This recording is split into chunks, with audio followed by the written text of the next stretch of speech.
be roaming the streets free. Why is that? Well, because leaders of the Democratic Party are starting to believe, internalize the belief, act on the belief that illegal aliens have more rights than American citizens. Look at this picture. This is Ivan Zamaripa Castaneda. Look closely. That is, in fact, an Ace of Hearts tattoo on his face. But that's not the problem with this man. The problem is twofold. First, he's an illegal alien. Second, over the weekend in Denver, police say he got drunk and slammed his car into a semi-truck. The truck burst into flames. The driver was burned to death. Rather than stay at the scene, Zamaripa Castaneda fled the scene. He was later arrested. Now he faces charges of vehicular homicide. And then politics got involved, which is why we're bringing this to your attention tonight. Federal authorities have asked Denver to detain this man so he can be arrested on federal charges and deported back to Mexico, where he's from and should be living. But no, they can't. Why? Because Denver is a sanctuary city, and that means that Democratic politicians there are committed to protecting the accused killer, even if it means he'll soon be loose in downtown Denver, and he may be. As soon as he posts a $25,000 bond, he will be free to go until his next court date. That's assuming he bothers to show up in court, and by the way, why would he? He snuck into this country. He's going to go to court? Probably not. When Democrats say they're committed to protecting undocumented immigrants, this is who they're talking about.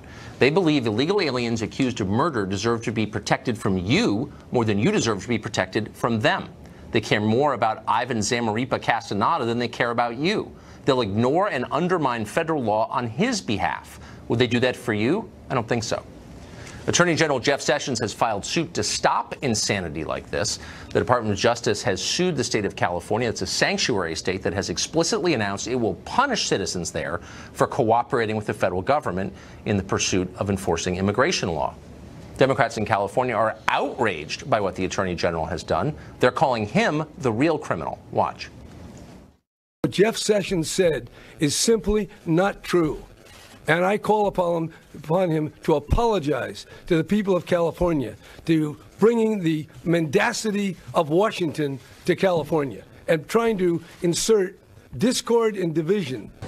How dare you vilify members of our community by trying to frighten the American public into thinking that all undocumented residents are dangerous criminals? How dare you? This is how the left has begun to think. If you believe accused murderers who shouldn't be in this country ought to go back to their own countries, you're the one who's out of line. If you believe in borders, you're a monster. This isn't your country. It belongs to other people now. That's the message they're sending explicitly. The Attorney General, Jeff Sessions, joins us right now. Mr. Attorney General, thanks for coming on. Thank you. So this is, I think it's fair to say, an emergency if a city government is making it possible for an accused killer to go free simply because they're morally opposed to federal immigration law. That's setting up a conflict between the state and the federal government. How can this be stopped? What's the next step here? The American people have got to speak first and foremost to these governmental leaders. It's just unacceptable to take this case in Denver that you just cited, where the individual will be released from jail. Our ICE officers are not going to stop looking for him. They're going to go out to find him. They'll be at greater risk. They'll place people in the community at greater risk to try to make an arrest there when they could have been safely picked up in the custody of the Denver authorities. So this situation is very, very serious, and it represents a commitment from the hard left, these activist groups, to open borders and non-legal enforcement of immigration. Cannot be the policy of the United States of America. So some Democratic politicians say the states are not, and I think they're legally correct, are not obligated to carry out federal law. But then others, including the mayor of Oakland, have gone farther and actively tried to subvert federal law, as Mayor Libby Schaaf of Oakland did the other day by warning people that federal agents were coming.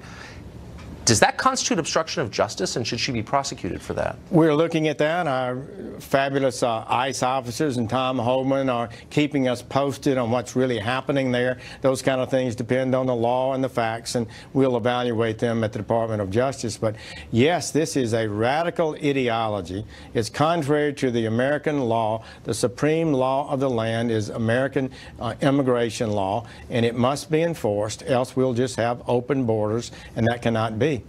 Well, we have open borders in effect in a lot of ways. Now we're getting something that looks like insurrection almost. The biggest state saying we're going to actively work to undermine basic federal law, do you worry that the country won't hang together?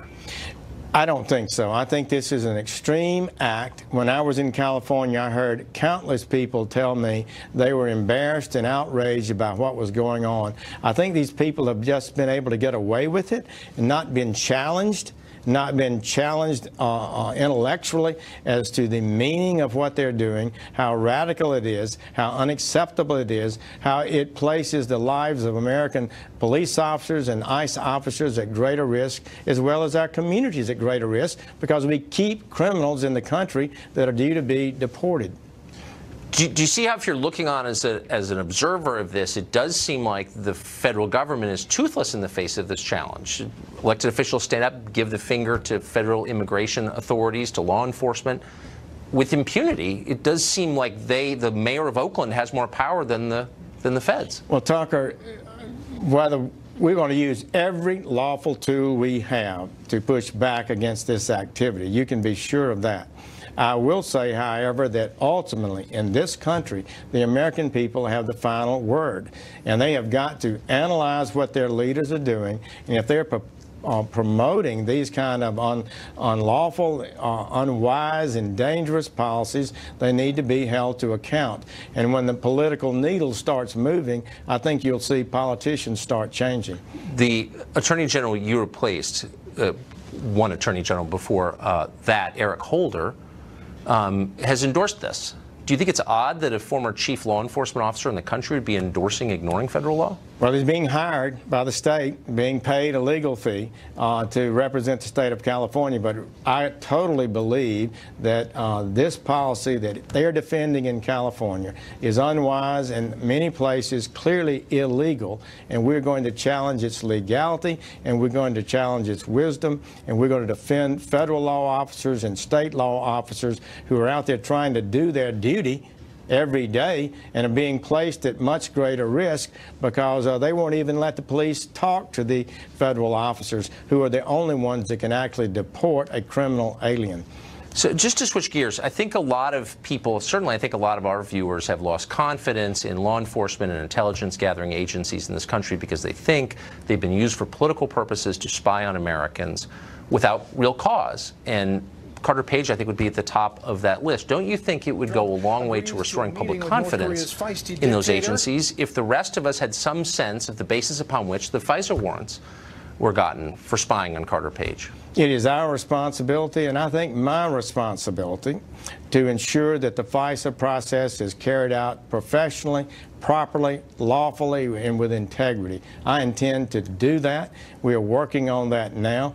Our Office of Inspector General has almost 500 employees, investigators, and prosecutors, and they're going to work on this and get to the bottom of it. But could we see, I mean, because there's so much lying about this, from partisan lying, maybe from both sides, I know from one, about why the court granted the government the right to spy on this American citizen. Wouldn't it just dispel all the myths and the conspiracies if we could see, redacted of course, but if we could see the basis for it? Well, we've never produced publicly the FISA warrants, but I have to tell you, Tucker, we've produced more documents, in this case more information to the Congress and to the public than I think any Attorney General's office in history has. We're going to go as far as we can go to make things public, and we're going to ensure. So you don't think we need a special prosecutor to look into this? Well, we're going to get to the bottom of it. It could be one day that a special prosecutor would be required, but we're going to look at this both with attorneys and within the Inspector General's office, and they will get to the bottom. So you're giving a speech tomorrow essentially about the rule of law, I think. I read a copy of it, to the Federalist Society, and it raised a question in my mind about judges. Shouldn't the Congress act as a counterbalance against judicial overreach? If there's a judge who is clearly not even consulting the Constitution and making law, why wouldn't the Congress try to balance that out? You know, it's gotten to the point where Congress, I think, has been too willing to cede its powers. I felt that when I was a member of the Congress. I feel it even more so now as the Attorney General. When I'm finding single judges, 1 out of 600, issue an executive order, an injunction, a court injunction against executive orders of the executive branch of the United States without a foundation justification for that.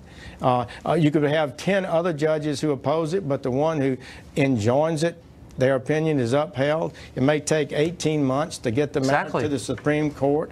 It is disrupting the ability of this government to function, and I'm really concerned about it. It's time for the nation to reconsider these injunctions. Yeah. I mean, that's not democracy. That's a monarchy or something. Mr. Attorney General, thank you very much for joining us. I appreciate it. Raul Reyes is an attorney and a columnist. He joins us tonight. Raul, thanks for coming on. So we normally speak in airy generalizations. Let's talk specifics quickly about what's going on in Denver right now. Sure. An illegal alien has been charged with vehicular homicide. The feds say he's broken federal immigration law. We want to take custody of him. And for ideological reasons, the city is saying, no, if he posts 25 grand bail, he's going to walk free. Hard to see how anybody could support something like that. Why wouldn't we deport someone who's been credibly accused of murder?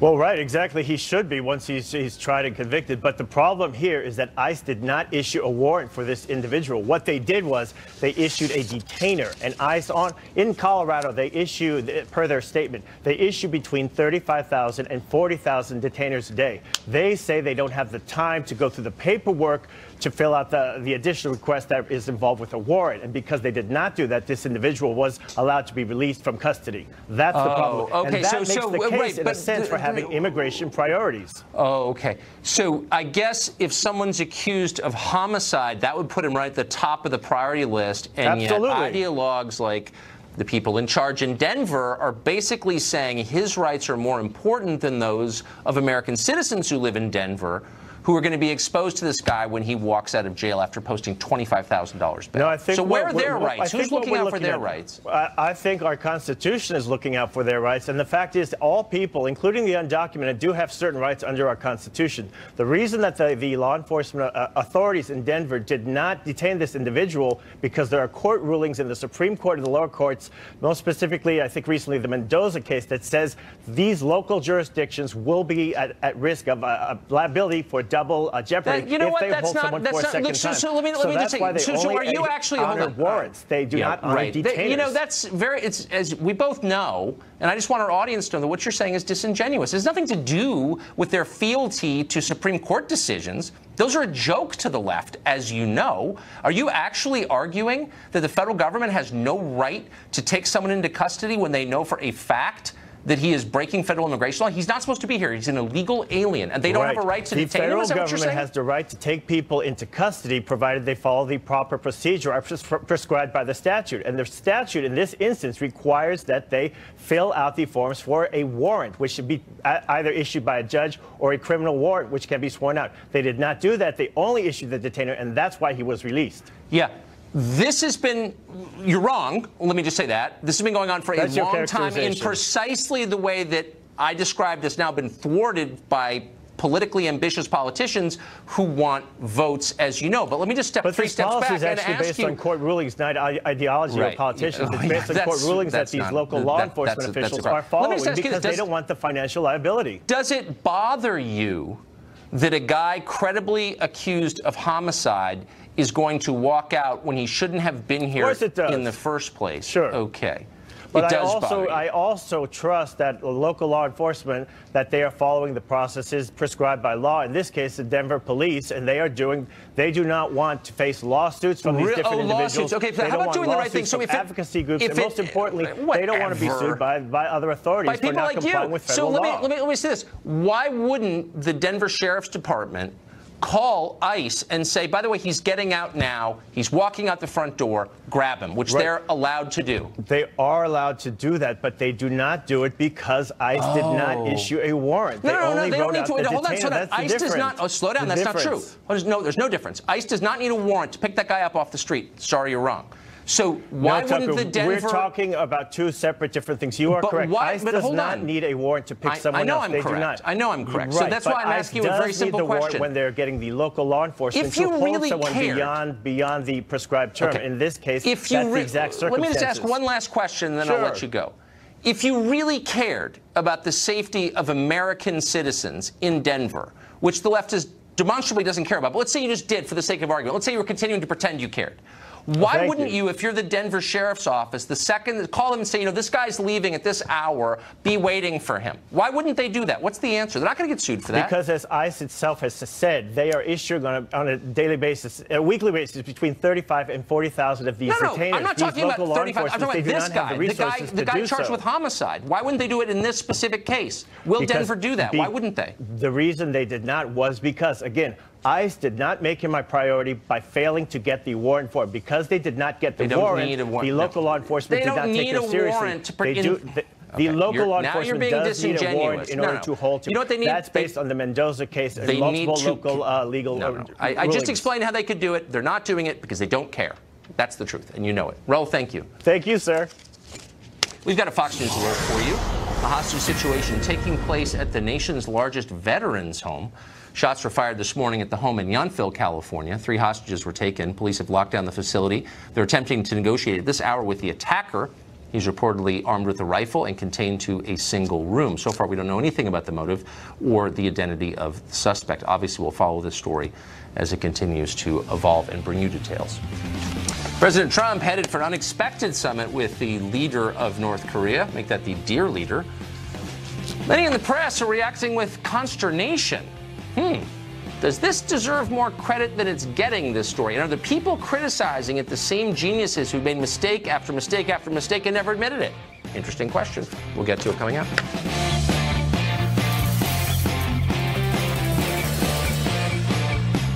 Tucker Carlson is brought to you by Voya Financial, helping 60% less at SmileDirectClub.com. Well, in a pretty unexpected twist, the president's decision to ridicule the leader of North Korea as Little Rocket Man turns out to be kind of working out. North Korea has proposed a face-to-face meeting between the two leaders. If it happens, it'll be the first ever summit between a sitting American president and a dictator from North Korea. In response, a lot of our foreign policy geniuses melted down. I think, frankly, it's a dangerous gamble and a bad idea. And in some ways, I can't believe I'm saying that because for years I've been arguing that we need to have direct talks between the U.S. and North Korea. I'm in the more of the you must be kidding camp. We've just given Kim Jong-un something for nothing. It was a breathtaking gamble, according to one report. Do you agree? I do. It is a roll of the nuclear dice.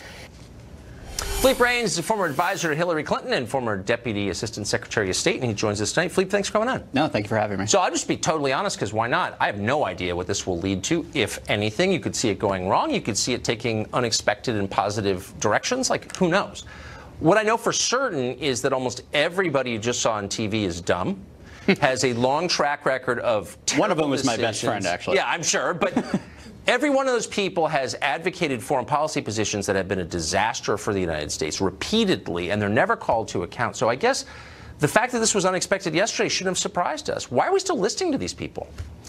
Well, I think it was surprising everybody, and I think President Trump definitely has an I told you so in him, but I think he has a fair number of people who work for him to say I told you so too. I don't think Secretary of Defense Mattis or Secretary of State Tillerson saw this coming. I think you're right. Or thought that the language last year, the tweets, were a good thing. So what he did instinctively on his own. To the extent that the establishment got it wrong, if they got it wrong, we'll see.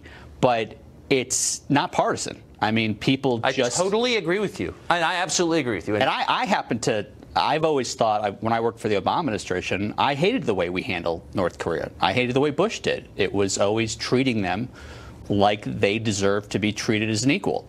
I thought we should just ignore them. You know? Right. I at one point wanted to say, if you can't launch a rocket that doesn't reach, the outer atmosphere, we're not going to talk about you.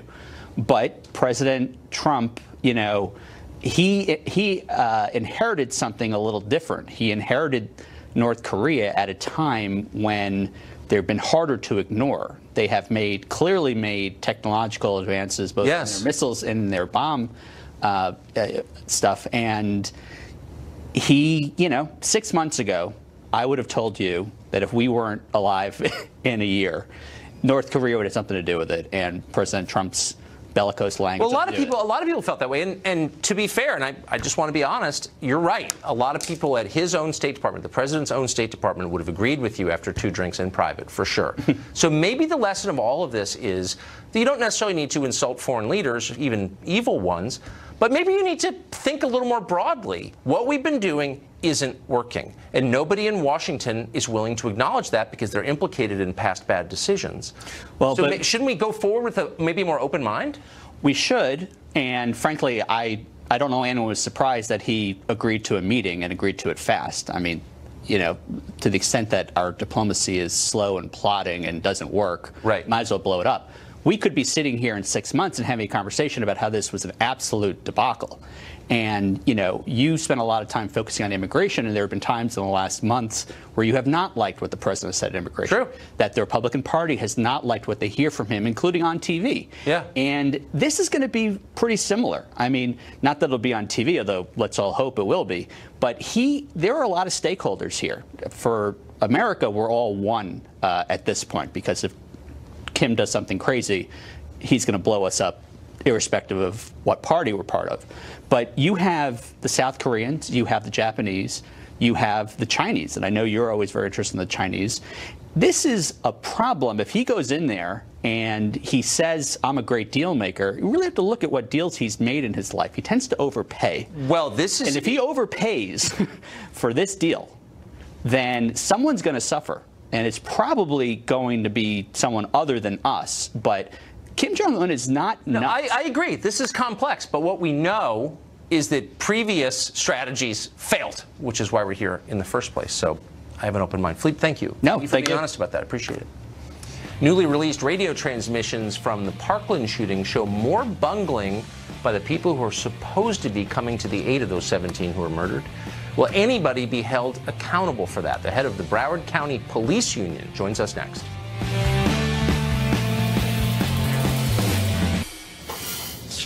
Newly released police radio recordings from the Parkland massacre appear to show more failures by Broward County police as they responded to the attack. Fox correspondent Matt Finn has been breaking news on this story for days now. He joins us with what he's got. Hey, Matt. Tucker, we know that every officer that responded to the Parkland, Florida shooting was potentially risking their lives, and there are many stories of heroism emerging from that day.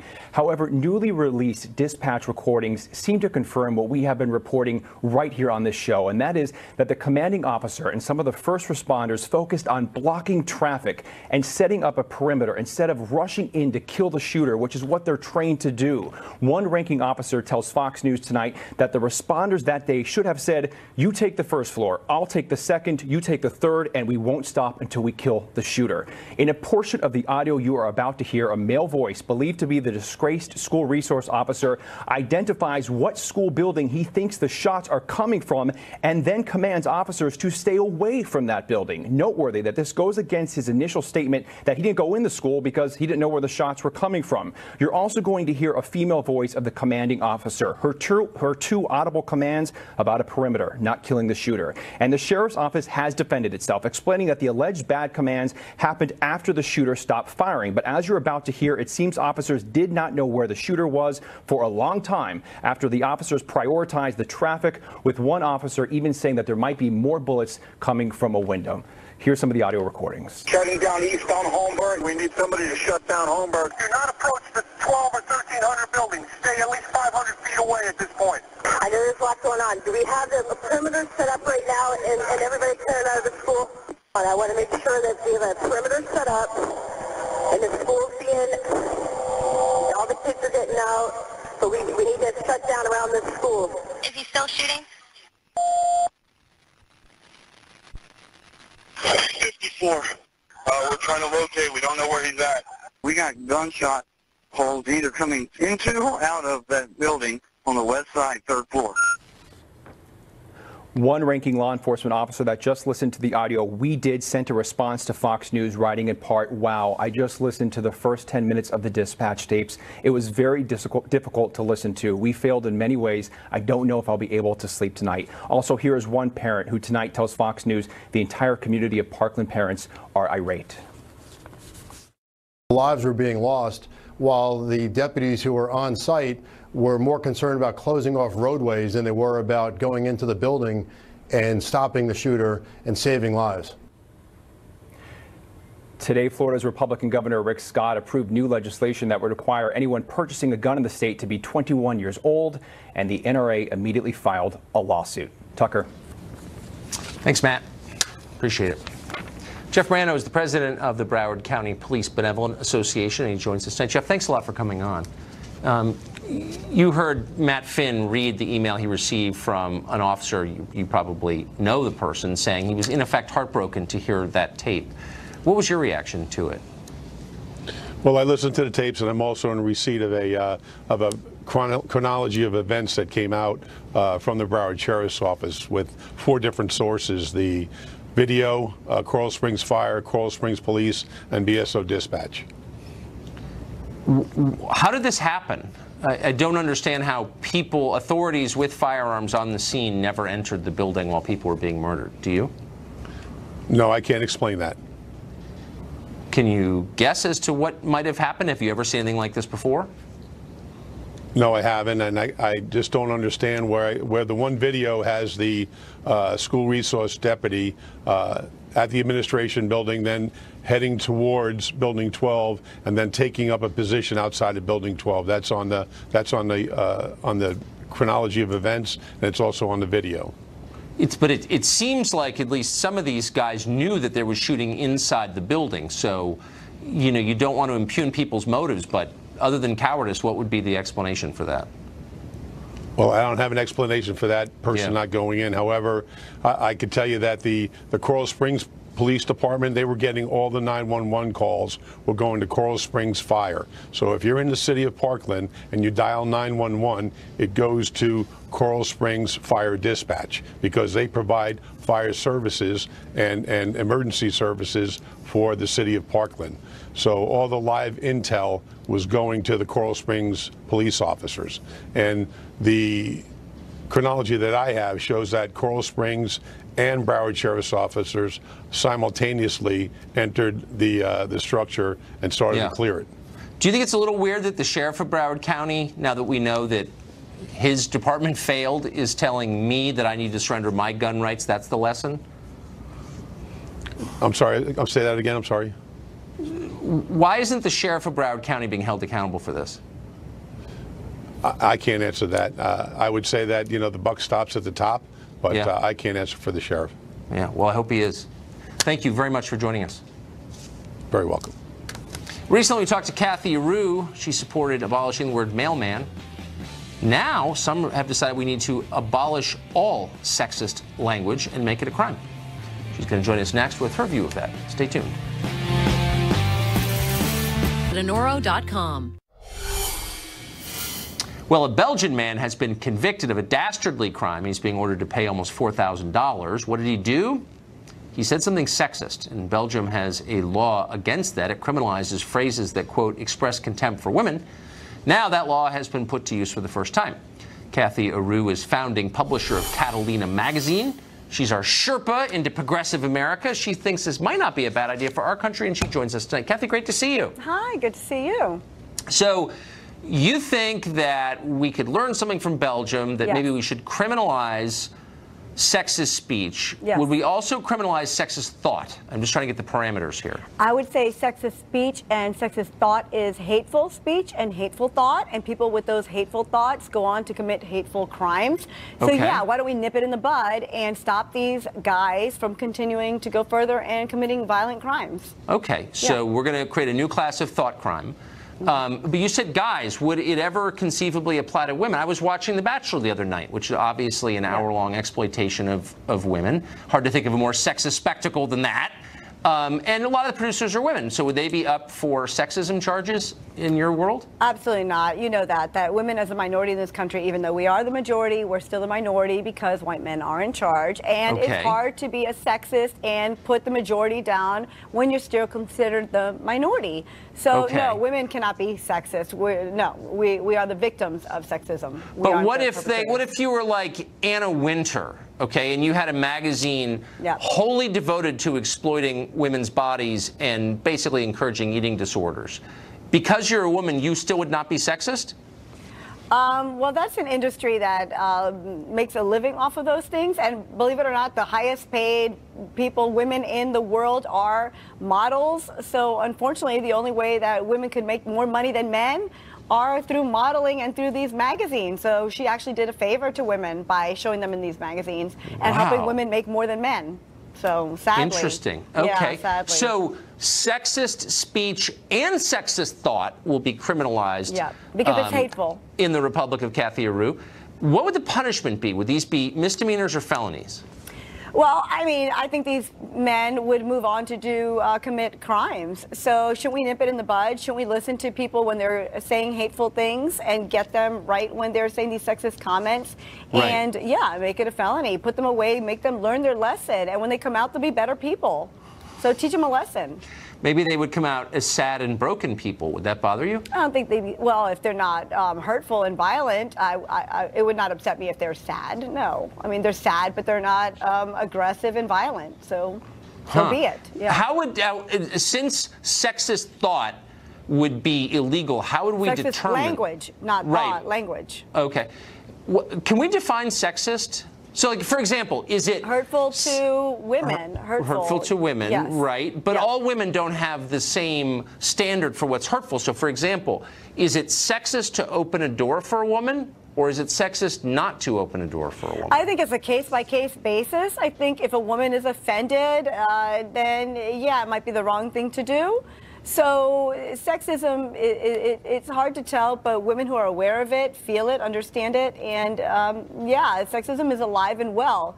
And those of us who realize it want an end to it. We want to be treated equally. Right. So yeah, we have to teach these people that that is wrong. And this person in Belgium did call this police officer, better suited for another job because this was a woman. It was a police officer, and that was sexist. The things he said were awful, and he should be put away. Well, speaking of, well, it sounds like he's being punished. Yeah, finally, I mean, so if we're creating a whole new class of crime, obviously we're repealing the First Amendment and 250 years of tradition in order to do it. But well, whatever. It's Belgium. It's not their amendment. No, but I'm just saying if it were here, but you know, to make an omelet, you break some eggs. So, but we'd also need to hire a whole new class of law enforcement, obviously, to enforce these laws, kind of like the Saudis do.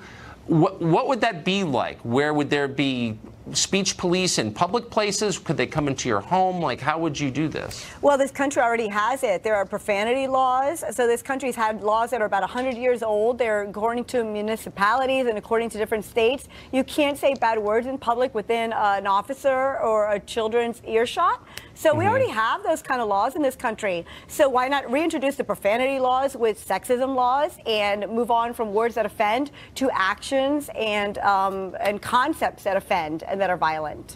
What's going to happen to rap music? Rap music? Well, I think teenagers are going to continue to enjoy it, and parents are going to continue to hate it, and hopefully the rap stars will learn to rap about nicer things and not teach such hatred. Yeah, they better. They're going to be in Kathy Aru prison. So of course we're rooting for them. Kathy, thank you very much. Good to see you. No problem. Thanks. Well, we had big news last night in a blew-out final exam, but fear not. The quiz returns after this, and it's good. Final exam was canceled last night due to breaking news from North Korea, but we still held the competition because that's how we are. Here's what happened.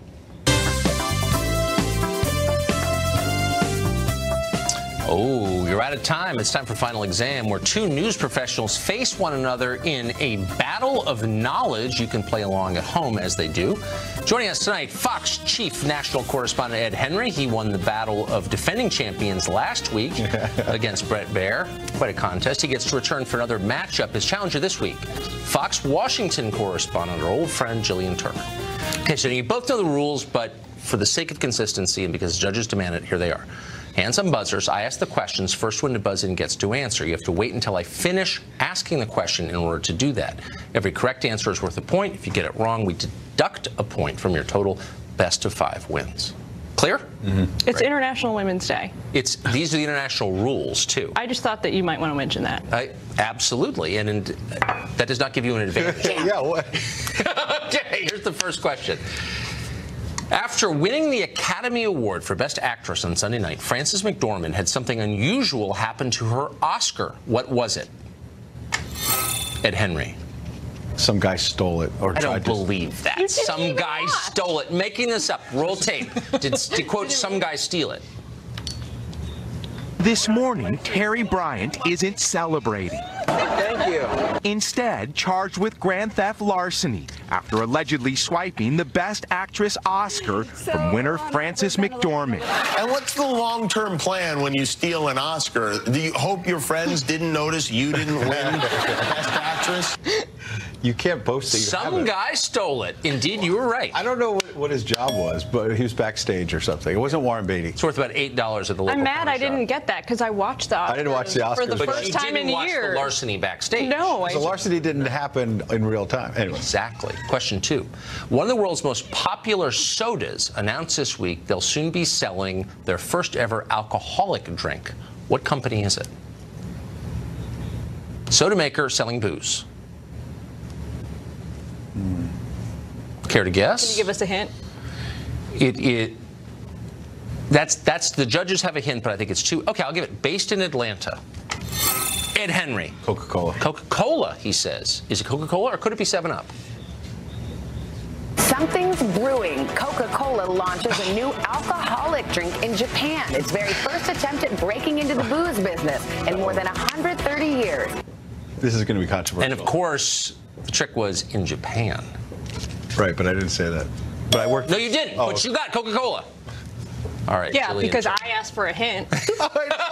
You both got the hint, to be fair, though. By the way, let me just say, I am rooting for I'm you. not I've even never talking to admitted you right that. now. Okay. Don't blame me. Question 3. It's Saturday's Gridiron Dinner, at which Brett Baer, by the way, played a starring role. The president roasted Washington elite. He zeroed in on one congresswoman for her claim that we can secure our southern border by mowing the grass there. What member of Congress did he target? Ed Henry. Nancy Pelosi. Nancy? No. So you're saying that Nancy Pelosi claimed we could tighten our borders by mowing the grass? Not at the Gridiron, but I did a story on this for Shannon. Okay, we'll see if your memory serves. We all have a responsibility to protect our borders. Should there be fencing? Should there be technology? Should they mow the grass so that people can't hide in it? Wow, she really said that. Yeah. And we have the tape. Right. Okay, you can still turn it around, by the way, Jillian. Yes, you can. I just can't answer anymore because I'll lose points if I lose. I just. Okay, well, you'll see if you can get this one. Question 4. A zoo in Indonesia is being criticized by animal rights activists. A video emerged this week showing an orangutan at the zoo doing something only adult humans typically do. What was it? Hint. Hint. Are you ready? Yes. Hint, the Surgeon General disapproves. Jillian Turner. Smoking? He was smoking. Yes. You knew that. Roll You tape. just gave Congrats. that to me. An orangutan is caught smoking a cigarette at a zoo. Just look, you can see Odin puffing away like an experienced smoker. He knows what to do. It's crazy. A visitor threw the lit cigarette at the primates enclosure in Indonesia. Officials say he likely learned how to smoke from watching humans. Isn't that crazy? Wow. But who gave him the cigarette? I don't know, but they're hassling him. He has to stand outside the building when he smokes now. People look down on him. I mean, really? Anyway, final question. If you drive by McDonald's today, there's a chance you might see the famed golden arches turned upside down to form a W. Who is the fast food chain honoring? Jillian Turner. Women. You don't think it's George W. Bush? It might be. But you say women. But I'm going with women. Going with women. Is it women? Today is International Women's Day, and there it is on your screen. McDonald's has flipped the arches. They've turned the M upside down. It's a W for women. As a woman, did you eat a Big Mac today?